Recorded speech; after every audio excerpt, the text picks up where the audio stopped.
आप में से कितने लोग हैं जो बहुत एक्साइटेड हैं आज के सेशन को लेकर के? तो अब मैं जैसे ही आपको नाम बताऊंगा उनका, जो हमारे आज के गेस्ट हैं, तो आपका जो एक्साइटमेंट लेवल है वो और बढ़ जाएगा। ये बताने से पहले कि गेस्ट कौन है, मैं आपको थोड़ा सा बताता हूं यूट्यूब के बारे में। यूट्यूब में क्या है कि पूरे वर्ल्ड की अगर बात करी जाए तो करोड़ों चैनल्स हैं जो अलग अलग जॉनर्स में हैं, अलग अलग कैटेगरीज में हैं। उसमें से दो बड़ी कैटेगरीज हैं, मोटिवेशन और एजुकेशन। पूरे वर्ल्ड में जो वर्ल्ड का नंबर 1 मोटिवेशन चैनल है वो मेरा है, और जो वर्ल्ड का नंबर 1 एजुकेशन चैनल है किसी इंडिपेंडेंट क्रिएटर का, वो उनका है, जो कि हमारे गेस्ट हैं। उनके 17 मिलियन से ज्यादा सब्सक्राइबर्स हैं। Please give an energetic and warm welcome to the one and only Khan sir.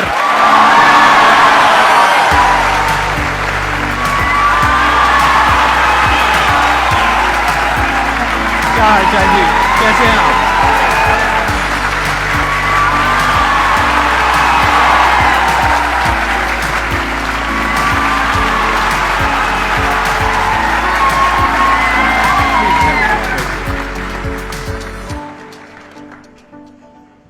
इससे पहले कि ऑडियंस आपसे कुछ पूछे या इंटरेक्ट करे, मेरे माइंड में एक क्वेश्चन है आपके लिए जी। जो बच्चे हैं वो आपके इतने दीवाने क्यों हैं, इतने पागल क्यों हैं आपके पीछे? मतलब मेरे कमेंट सेक्शन में भरा पड़ा था, खान सर कब आएंगे, खान सर कब आएंगे। मतलब ऐसा क्या जादू कर दिया आपने बच्चों के ऊपर? ये सवाल हम आपसे भी पूछते हैं, हमारे पे भी इतना कमेंट आया, इतना मेरे तो ऑफिस में लोग चले आए कि सर कब जा रहे हैं। अच्छा। क्योंकि हम लोग का तो एग्जैक्ट है, वही पढ़ाना है। हाँ।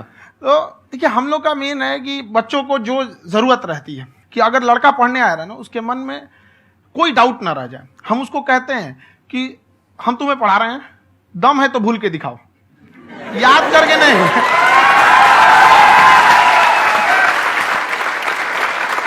प्लस आप जिस प्राइस पॉइंट पे पढ़ा रहे हैं, आई थिंक वो सबसे कम है, वो बहुत ही कम है। सर, ये जो फीस का कल्चर है, ये हमारा इंडियन कल्चर नहीं है। हमारा इंडियन कल्चर गुरु दक्षिणा है, उस हिसाब से वो सही है।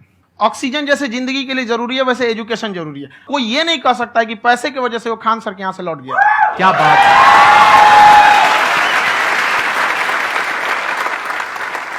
मैंने देखा कि आपका ये जो चैनल है कि ये पिछले 3 साल के अंदर अंदर ही ग्रो किया है। हमको जब चैनल शुरू हुआ तो एक दिन में हम 4-5 वीडियो बनाए। एक हमको कुछ आता, आज भी नहीं आता इतना, तो हम देख के कैमरा उमरा तो हम कंफ्यूज हो गए, बाप रे। तो हम एक ही दिन में वीडियो शूट किया, पढ़ाने वाला टॉपिक था हमको। उसके बाद कभी वीडियो ही नहीं, 6-7 वीडियो एक ही बार शूट कर लिए। और एक जो थे जिनका कैमरा वगैरह था, मेरे पास कैमरे भी नहीं थे उस टाइम, और कैमरा 35,000 का था, तो 6 महीना इसी में लग गया। जो 35,000 इसी में फंस जाएगा। तो उनके कैमरे से शूट किए, उन्होंने कोई चार्ज लिया, उसके बाद हम छोड़ ही दिए। लॉकडाउन लगा, तब हम कहें आप कैसे पढ़ाएंगे, वो तो 1 दिन 2 दिन करते करते अचानक लंबा हो गया। तब हमको याद आया कि ओहो, मेरा एक चैनल भी है वहां पे। तो उस समय उस पर लगभग 30,000 सब्सक्राइबर हो चुके थे। तो जैसे लॉकडाउन लगा तो उस पर पढ़ाना चालू किया, और पता नहीं क्या लोगों को पढ़ाई में इतना इंटरेस्ट आ गया कि आपका स्टाइल ऐसा है थोड़ा सा। आप आई थिंक पढ़ाई के साथ साथ में जो बीच बीच में आप थोड़ा बहुत छोड़ते रहते हैं ना, मतलब जो एंटरटेनमेंट चलता रहता है। ये बात हम देखिए, जब हम गुलाम थे ना, तो अंग्रेजों ने एक चाल चला था कि भारत को हम फिजिकली गुलाम रखेंगे 100-200 साल, मेंटली 1000 साल कर देंगे। उन्होंने पढ़ाई का मॉडल चेंज कर दिया। उन्होंने ऐसा डिजाइन किया कि ये टीचर की रिस्पॉन्सिबिलिटी है, वो पढ़ा के चला जाए। टीचर की रिस्पॉन्सिबिलिटी यहां खत्म नहीं हो जाती। पढ़ाना तो कोई भी पढ़ा सकता है, टीचर की इससे बड़ी रिस्पॉन्सिबिलिटी होती है उसे समझाना। वो समझा कि नहीं समझा। अगर लड़का आपके समझाने के बाद डाउट रह गया तो ये आपकी गलती है। लड़का हमसे पूछता है, सर इतनी भीड़ है आपके पास, तो कहते सर डाउट कैसे पूछेंगे? हम कह रहे यार, तुम्हारा डाउट बचेगा तब ना पूछेगा तुम डाउट यहां पर।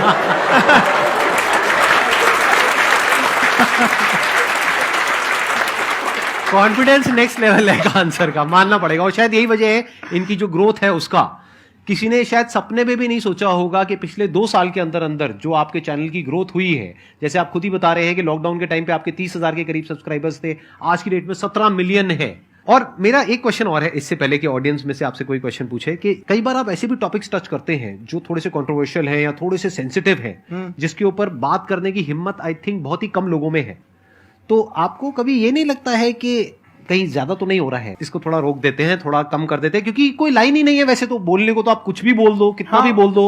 हुई है कंट्रोवर्सी बहुत बार। एक्चुअली बचपन से हमको फौज में जाना था, और फौज वालों के लिए ये सब मायने नहीं रखता। उसको करना है मतलब करना है, तुम सामने कुछ भी रहो, डजंट मैटर।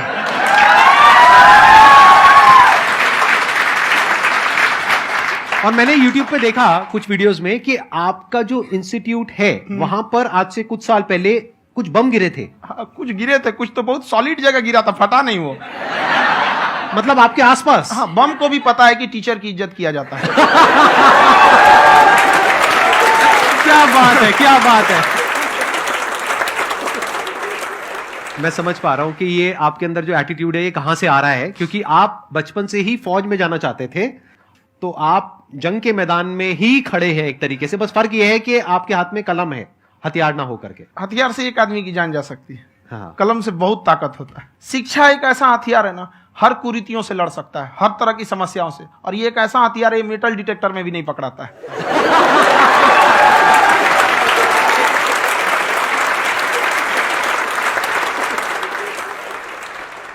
मेरा क्वेश्चन ये है कि अभी प्राइवेट ऑर्गेनाइजेशंस में पीटने का, पनिशमेंट का ये सिस्टम जो है खत्म हो गया है। हम आपके वीडियो में देखे हैं सर कि आप एक बड़ा सा रोल रखे रहते हैं, पुलिस है ना? वाला लाठी है वो, पुलिस वाला लाठी है, और स्टेज पे बुला के बच्चों को उसी से धुनाई शुरू कर देते हैं मस्त एकदम से, है ना?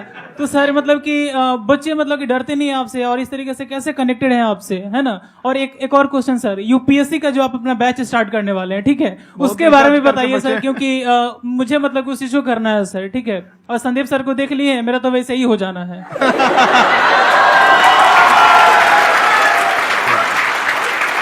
क्या हो जाना है? मेरा पूरा कंप्लीट करो। I'll be an IAS officer next year because I have seen you, sir. My day is like complete, sir. All the best. Thank you so much, sir. Thank you. पूरा बोला करो। Thank you. देखिए, लड़कों को जहां तक पीटने की बात है, जब पढ़ाने की बात आएगी तो उसको हम पूरे बेहतरीन ढंग से पढ़ाएंगे। लेकिन जब सजा देने की बात आएगी ना, तो वो भी बेहतरीन ढंग से होगा। ऐसा थोड़ी होगा कि बस एक ही चीज बेहतरीन ढंग से होगा। और डर का होना बहुत जरूरी है। ये डर भी अपने आप में एक मोटिवेशन है, क्योंकि जब आपके अंदर एक थोड़ा सा डर रहे ना, तो डर के भागिए मत। एक ऐसा डर जिसको आप लगे कि नहीं नहीं थोड़ा सा और करने की जरूरत है, फिर तो ये हम इसको क्रॉस कर जाएंगे आप। तो लड़कों के अंदर ये डर बनाना भी जरूरी रहता है। और रही बात यूपीएससी वाले की, जो आपने बोला, बहुत सारे लड़के वेट कर रहे हैं यूपीएससी की, क्योंकि 2-2.5 लाख फीस सारे लोग एफोर्ड नहीं कर सकते। और हमारा वही रहता है, हम तो ज्यादातर हमारे स्टूडेंट देखेंगे तो किसी के रिक्शा वाला, सब्जी वाला, यही लोग, इनको तो 2.5 लाख रुपया, इनके पास पूरी संपत्ति नहीं होती है, फीस कहां से भरेंगे वहां पे, उसके बाद रहेंगे कहां से? तो ऑल ओवर इंडिया से, कश्मीर से कन्याकुमारी तक, गरीब से गरीब भी लड़का उसको पढ़ सकता है। यही कुछ 1000 रुपये मंथली, 12-14 हजार साल का पड़ेगा, खत्म हो जाएगा इतना में।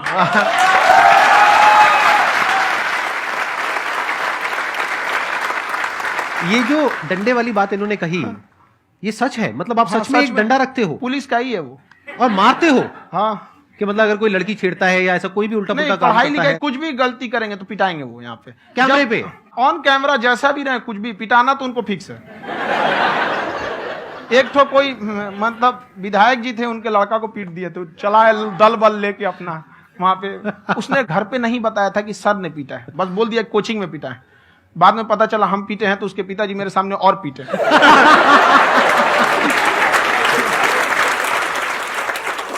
सर आपका सबसे बड़ा डर क्या है, आप दोनों का? फौजी को डरे नहीं लगता है, बाकी अफसर से पूछिए।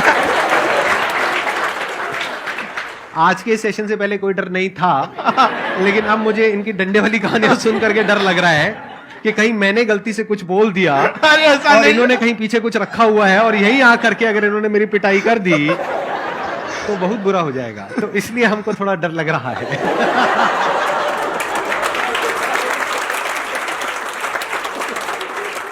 आपकी डेली कितने घंटे क्लासेस होती हैं? 6-7 घंटे। अभी भी खुद ही करते हो आप? हाँ, खुद ही हमारे classes स्टाफ करते हो? परेशान रहते हैं। हम 1:30-2 बजे सोते हैं, सुबह 6 बजे उठ जाते हैं, परेशान रहते हैं।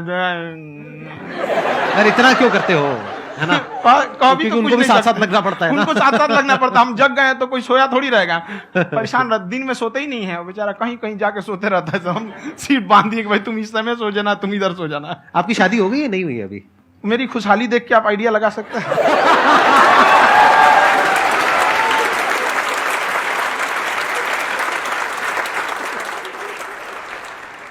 First of all I would like to say sir thank you so much to you and to your team कि आपने मुझे यहाँ आने का मौका दिया। एंड सर अब तक मैंने आपको सिर्फ फ़ोन या लैपटॉप में ही देखा है दोनों को, आज फर्स्ट टाइम लाइव देख रही हूँ तो बहुत अच्छा लग रहा है। तो मेरा क्वेश्चन ये है सर आपसे, जब हम लाइफ में कोई डिसीज़न लेते हैं कि हमें ये पर्टिकुलर चीज़ करनी है, और क्योंकि हम डिसीजन लेते हैं तो हमारी आदत है कि पहले हम 4 लोगों से पूछते हैं कि तू बता तेरी क्या राय है, तू बता तेरी क्या राय है। तो उनमें से अगर कोई हमें कह देता है कि ये बेकार डिसीजन है मत कर, तो हमारा माइंड कहीं ना कहीं डाइवर्ट होने लगता है और उसकी वजह से हम अपना डिसीजन चेंज कर देते हैं। तो मेरा क्वेश्चन ये है कि कैसे हम अपने डिसीजन पे स्टिक रहे, कैसे हम जो दूसरे के ओपिनियन है उनको अफेक्ट ना होने दें अपने ऊपर। दूसरे से सलाह लेने से पहले एक बार खुद उस पर रिसर्च कर लेना चाहिए, ताकि आप सामने वाला क्या सलाह दे रहा है आपको समझ में आना चाहिए। यहाँ पर ऐसा नहीं है कि कई बार ऐसे होते हैं कि दूसरे वाले को एक्सपीरियंस होता है, तो अगर आपको पहले से आइडिया है, उसके बारे में आप बेहतरीन ढंग से रिसर्च किए हैं कि क्या इसमें प्लस पॉइंट है क्या निगेटिव है, उसके बाद आप किसी से सलाह लेने जाइए। ये नहीं कि मन में आया सीधा बता गड़बड़ा जाएगा। तो वहाँ पे पहले आपको R&D करना पड़ता है, समझ में आया कि नहीं। और जिंदगी हो या गाड़ी, जीतेगा वही जो टाइम पे गियर चेंज कर रहा है। तो डिसीजन चेंज करना बहुत ज्यादा गलत नहीं है। इन्होंने बहुत अच्छी बात कही है और मैं इसी बात में थोड़ा सा और ऐड ऑन करूंगा कि ये जो आपने कहा ना कि अपने डिसीजन पे स्टिक कैसे रहें, ये कोई अच्छी क्वालिटी नहीं है, क्योंकि टाइम टू टाइम आपको अपने डिसीजंस को चेंज करना होता है। जैसे आपने 4 लोगों से डिस्कस किया, कोई इंसान कुछ पॉजिटिव बोल रहा है, कोई नेगेटिव बोल रहा है, उससे फर्क नहीं पड़ना चाहिए। डिपेंड ये करता है कि वो जो बोल रहा है उसका बेसिस क्या है। क्या वो किसी नॉलेज या एक्सपीरियंस के बेस पे बोल रहा है या ऐसे ही कुछ भी बोल रहा है? ऐसे ही बोल रहा है तो फिर उसकी बात पे ध्यान क्यों दे रहे हो? अगर किसी नॉलेज या एक्सपीरियंस के बेस पे बोल रहा है, फिर चाहे वो पॉजिटिव बोल रहा है चाहे नेगेटिव बोल रहा है, दोनों ही मायने रखता है। उसके बाद में रिसर्च करनी है और फिर रिसर्च करने के बाद में फाइनल डिसीजन अपना खुद का होना चाहिए। अब वो डिसीजन उससे अलग भी हो सकता है जो आपने पहले लिया था, और वो सेम भी हो सकता है। सर मेरा क्वेश्चन दोनों से है आपसे, how to deal procrastination and laziness. हमारा ब्रेन है ना, ये बहुत आलसी टाइप का है, इसको आराम खोजना पसंद है। अब थोड़ा सा भी अब इसको आराम की ओर लेके चले गए ना तो फिर उधर ही रहेगा। आप सोचेंगे 10 मिनट आराम कर लेते हैं ना, तो 10 मिनट 2 घंटा बना देगा। उसको टॉर्चर कीजिए, चल 10 मिनट बाद में उसको आप उस पर हावी में, वो कह रहा है कि हमको आराम चाहिए, आपको हाँ आराम मिलेगा, पहले काम फिर मिलेगा आराम। तो आप उसके हिसाब से मत चल। आपका मन कर रहा है थोड़ा सा देख लेते हैं, कोई नोटिफिकेशन आया, आप कोई काम कर रहे हैं, क्यों पहले काम कर लीजिए, बाद में देखिएगा ना नोटिफिकेशन। आप हावी मत होने दीजिए यहाँ पे। अगर आप 5 मिनट भी थोड़ा सा लूज पड़े ना, थोड़ा सा कमर सीधा कर लेते हैं, 2 घंटा बर्बाद कर दिया आपको। हावी मत होने दीजिएगा उसको अपने ऊपर। प्रोक्रेस्टिनेशन को तोड़ने का एक ही तरीका है, सबसे छोटे लेवल पे ले जा करके उस गोल को तोड़ दो। यानी वो गोल बहुत बड़ा है, उसको ब्रेक डाउन करो, उसके सबसे पहले स्टेप पे आ जाओ कि उसको अचीव करने का सबसे पहला स्टेप क्या है। जैसे गाड़ी चलाना सीखना है, उसका सबसे पहला स्टेप क्या है। अगर घर में कोई नहीं है सिखाने वाला या सिखाने वाली, तो बाहर जा करके जो गाड़ी का ड्राइविंग स्कूल है उधर जा करके पैसे दे दो। अब फंस गए ना तो फंसा दो अपने आप को। दिमाग ये लगाओ कि अपने आप को कैसे फंसाया जाए। जब हम फंस जाते हैं ना तो फिर हमको वो काम करना ही पड़ता है। Then there is no looking back. जब तक आप सोच रहे हो तब तक सोच रहे हो, उसको बोलते हैं पैरालिसिस ऑफ एनालिसिस, कि आप सोचते चले जा रहे हो अपने माइंड में, मैं ये करूंगा वो करूंगा वो करूंगा वो करूंगा, और प्रोक्रेस्टिनेट हो रहा है, वो चीज टलती चली जा रही है। तो उसको छोटे से छोटे लेवल पे ब्रेक डाउन करके उसको कर दो, दैट इज नंबर 1। और जैसे ही करना शुरू करते हो, कोशिश करो कि उसको जब तक कि आप सही से नहीं कर लेते हो उसको छोड़ना नहीं है, तो आपकी लेजीनेस भी खत्म हो जाएगी। कई लोगों को तो हमने देखा जो सप्ताह में कुछ भी नहीं करता, वो भी संडे को आराम कर रहा है।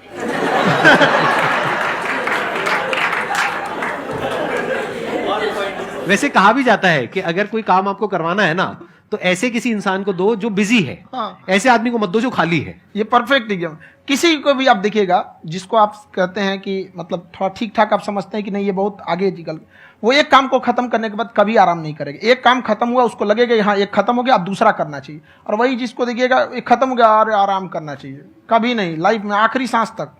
सर यहाँ पे सब हिंदी में पूछते हैं, इंग्लिश में पूछते हैं, मैं भोजपुरी में पूछूं? जौन भाषा ठीक लगे तोने में पूछ दो। हाँ सर।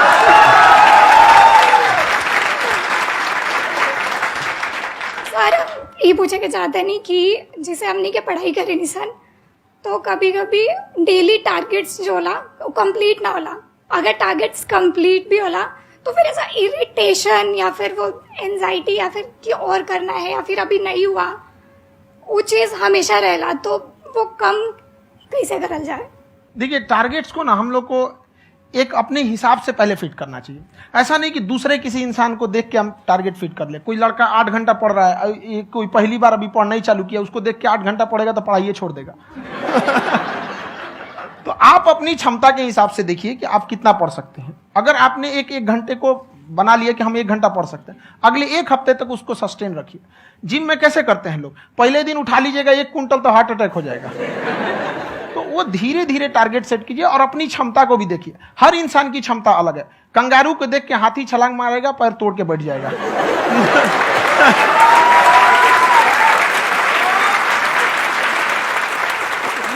अब संदीप सर का मोटिवेशन देख के इसका मतलब क्या कि ट्रेन के आगे खड़ा हो जाएंगे, ढकेल देंगे तुमको। हालांकि ऐसा कर देते हैं, लेकिन ऐसा करिएगा लोग नहीं, क्षमता पता होना चाहिए। आपके अंदर एंजाइटी हो रही है कि मैंने कर तो लिया है। आप ये नहीं कह रहे कि मैंने कुछ भी नहीं किया है फिर मेरे को एंजाइटी हो रही है। आप ये कह रहे हो मैंने काफी कुछ कर लिया है फिर भी एंजाइटी हो रही है कि कहीं कुछ छूट तो नहीं गया है। तो बेसिकली आपको ये देखना है कि अगर आपके अंदर ये एंजाइटी हो रही है, that means you are a very good student. आप एक अच्छे स्टूडेंट हो। क्यों? क्योंकि बहुत सारे स्टूडेंट्स तो ऐसे हैं उनको पढ़ने के नाम से एंजाइटी होती है। तो आपको एंजाइटी हो रही है कि मैंने पढ़ लिया। दिन में मानो 8 घंटे का आपने टारगेट सेट किया और 6 घंटे पढ़ लिया, या मान लो 8 घंटे भी पढ़ लिया, फिर भी एंजाइटी हो रही है कि मैंने 10 घंटे नहीं पढ़ा। तो ये तो अच्छी क्वालिटी है ना, ये तो एक ब्रिलियंट स्टूडेंट की क्वालिटी है। क्योंकि एंजाइटी उसी को होती है जो केयर करता है, जिसको परवाह है, उसी की तो एंजाइटी होती है। जैसे माँ को अपने बच्चे की, जैसे एक माँ को अपने बच्चे के, जैसे एक माँ को अपने बच्चे को लेकर के एंजाइटी होती है। हंस लो मजाक उड़ा लो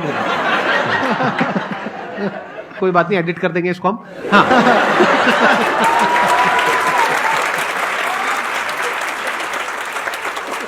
जैसे एक माँ है, उसको अपने बच्चे को लेकर के एंजाइटी होती है, थोड़ी सी भी तबीयत खराब हो जाए उसको एंजाइटी होती है, चाहे बच्चा ठीक भी है, डॉक्टर को नहीं होती है। क्यों? क्योंकि माँ को उस बच्चे से प्यार है। तो दैट मीन्स कि आप अपनी पढ़ाई को लेकर के सीरियस हो, इस वजह से आपके अंदर एंजाइटी हो रही है, विच इज नॉर्मल। जहां पर प्यार मोहब्बत होती है वहां पर थोड़ी बहुत एंजाइटी तो होती ही है ना। समझ रहे हो ना मैं क्या कहना चाह रहा हूं? आप लोग समझ रहे हो ना मैं कहां जा रहा हूं? जब वो किसी और से बात करती है तो एंजाइटी होती है ना।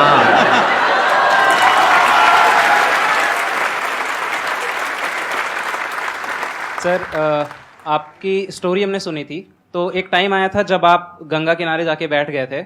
उस समय आपको कुछ समझ नहीं आ रहा था, तो उस समय मतलब आपने ये डिसीजन कैसे लिया कि अब आगे नहीं, यहां से वापस जाना है? रास्ता ही नहीं था। घर जाने के लिए एटलीस्ट 90 रुपए चाहिए थे, जेब में 40 रुपए थे। कैसे घर जाते हैं? और हम गंगा के किनारे चुपचाप बैठे बैठे हम कहें कि अब बहुत टेंशन हो गया, अब घर जाना चाहिए। रूम पे, तो किराए के रूम पे ही आदमी सारे लोग रहते। गए वहां पे तो रूम लॉक हो गया था। तुम खटखटाए तो ऊपर से गुस्सा से बोले जो ऑनर थे, क्या टाइम हो गया है? तुम कहे 9-10 बज रहा होगा। घड़ी देखिए तो 2 बज रहा था रात का, 2-2:30 बज गया था वहाँ। टेंशन में आप तो होता है, कई बार ऐसा समय आएगा कि लगेगा जैसे अब कुछ नहीं हो सकता है। तो इससे घबराना नहीं है। कभी कभी गुच्छे की आखिरी चाबी भी ताला खोल देती है। जो बातें आपने बताई कि घर में प्रॉब्लम्स ये वो, ये तो बहुत लोगों ने फेस करी वहां पर। आप अकेले नहीं है, बहुत लोगों ने ये प्रॉब्लम्स फेस करी, बहुत तरह की प्रॉब्लम्स देखी, बहुत तरह की स्ट्रगल्स देखी, लेकिन वो सब इतने कामयाब नहीं हो पाए जितने कि आप हुए। तो आपके अंदर ऐसा कुछ ना कुछ है जो औरों के अंदर नहीं है। तो वो मैं जानना चाह रहा हूं कि वो ऐसा क्या था जहां से कि आपका दिमाग यहां तक सोच पा रहा है कि मैं पूरे इंडिया में इतने बड़े लेवल का चेंज लेकर के आ सकता हूं, एजुकेशन फील्ड में रेवोल्यूशन लेकर के आ सकता हूं। ये सोचना ही बहुत लोगों के बस का नहीं है। मेरी एक खुद की थिंकिंग, अगर हमको कोई 100 रुपए किसी काम के लिए दिया, हम सबसे यही कहते हैं, तो हम कोशिश करते हैं उसे 200 का रिटर्न दे। अगर कोई हमसे 200 रुपया फीस दे रहा है, 250 दे रहा है, तो हम उसको ये कोशिश करते हैं कि तुम्हें ऐसा लगे कि नहीं भैया हमने 10-20 हजार का पढ़ लिया यहाँ पर। वो ईमानदारी से कभी कमी नहीं। और हमेशा अगर हम प्रॉमिस एक्स का करते हैं तो डिलीवर 4x करना चाहते हैं। ध्यान से सुनना और ध्यान से समझना इस फर्क को। अगर आप समझ पाए तो बहुत आगे जाओगे लाइफ में। एक वो होते हैं जो ये सोचते हैं कि हमें सब कुछ मिल जाए, हमें कुछ भी करना ना पड़े। दूसरी कैटेगरी होती है लोगों की जिनको जितना मिलता है उसमें भी चोरी चकारी करते हैं या कोशिश करते हैं कि उससे कम दे सामने वाले को जितना कि हमें मिल रहा है। तीसरी कैटेगरी होती है लोगों की, जो इनके जैसे लोग होते हैं। वो क्या करते हैं? वो ये सोचते हैं कि अगर मैंने किसी से 1 रुपए भी लिया, देखा जाए तो 200-250 रुपए कुछ भी नहीं होता है, 200-250 रुपए अगर मैंने लिया तो कैसे उसको 400 रुपए की वैल्यू दूं। ये जो थिंकिंग है ना, यही एक फर्क होता है एक ऐसे इंसान में जो बहुत आगे निकल जाता है और उस इंसान में जो मीडियोकर रह जाता है। आप अपने आप को अपने आप के ऊपर समय दीजिए, उसको डेवलप कीजिए। जब आप अपने आप के ऊपर खर्च करते हैं तो आने वाले समय में लोग गूगल पे आपको सर्च करते हैं। क्या बात है सर, ये आपने अभी बनाया है या ये कोई पुराना आपका वो है? बनते रहता है इसे, फ्लो में बन जाता है। आपके अंदर ना सर एक कवि छुपा हुआ है कहीं ना कहीं जो बाहर आना चाहता है। कभी ना कभी आपने सोचा होगा कुछ? कभी कभी देखिए, एक चीज है, संगत का बहुत अच्छा असर पड़ता है। ये चीज को हमेशा, संगति का मतलब लोग हल्के में ले लेते हैं। संगति का मतलब होता है संग संग गति। तो अच्छे लोग के साथ रहेंगे तो संग संग अच्छी गति होती जाएगी, खराब में रहेंगे तो ये भी होता है। बट अपने आप को थोड़ा सोचना चाहिए कि हम केवल जी के मर जाएं इसके लिए नहीं आए हैं। लोग कहते हैं कि सर नाम क्यों नहीं बताते अपना। हमारी एक ही सोच है कि जाने के बाद इस दुनिया से हमको मतलब एक चीज देना चाहते हैं स्टूडेंट्स को, कि वो याद करें कि इस पैसे की भाग दौड़ की दुनिया में हर कोई दोनों हाथ से लूटने में लगा है, खाली हाथ जाने के लिए ये सबको लगा है। तो हर कोई को ये सोचना चाहिए कि था कोई इंसान जो इतने कम फीस में इतनी शिक्षा जो महंगी थी, जो कमाने का रास्ता था, उसको भी एकदम कंपटीशन इतना कर दिया कि अब लोगों को अपनी फीस बढ़ाने में डर लगता है कि अरे यार, लड़का कमेंट करता है कि खान सर इतना ले रहे हैं, आप बहुत बड़ा टीचर हो गए।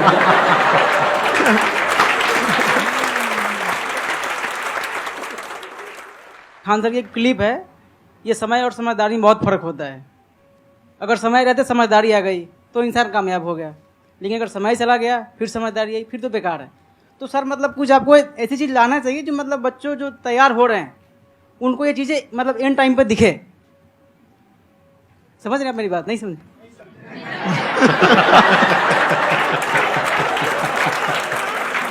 यही होता है सर का मोटिवेशन ज्यादा हो जाता है। जब आप स्ट्रगलिंग फेज में हैं तो कम से कम चीजों को अपने ऊपर खर्च कीजिए, ज्यादा से ज्यादा सीखने में खर्च कीजिए। अगर आपको राजा बनने का शौक है तो गुलाम की तरह मेहनत करना सीखिए, तब राजा बनेंगे।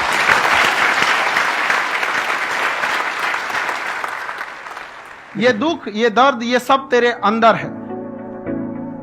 तू अपने बनाए इस पिजड़े से बाहर निकल के देख, तू अपने आप में एक सिकंदर है।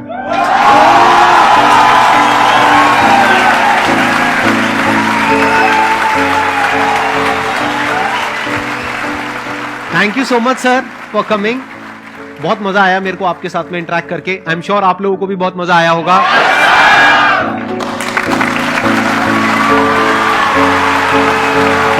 Thank you so much.